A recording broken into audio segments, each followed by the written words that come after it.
রাজ্যে দুদিনের সফরে আসছেন ভারতের উপরাষ্ট্রপতি সিপি রাধাকৃষ্ণন।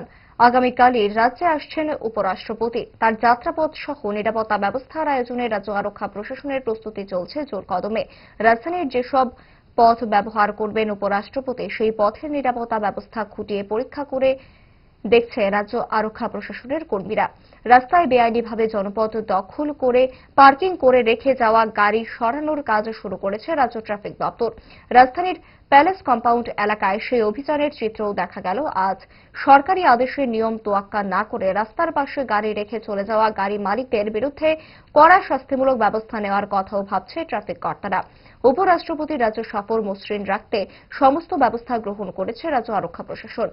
এদিনের এই অভিযান সম্পর্কে ট্রাফিক ডিএসপি কি জানালেন দেখুন। আমাদের ভাইস প্রেসিডেন্ট ভিজিট আছে, এর জন্য আমাদের যে সাইডে যারা আনঅথরাইজ পার্কিং আছে ওদেরকে সরানোর জন্য।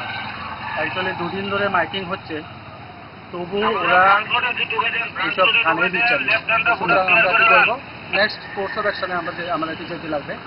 তো আমি আপনার চ্যানেলের মাধ্যমে সবাইকে বলতে চাই, অ্যাটলিস্ট আজ কাল 3 দিন আপনারা পার্কিং করবেন না। আপনি আমতলি থেকে আমাদের এয়ারপোর্ট অফিস আমি রিকোয়েস্ট করবো, আর যদি না হয় নেক্সট কোর্স অফ অ্যাকশন আমরা কিন্তু গাড়ি লিফট করতে বাধ্য হবো, এটাই বলবো।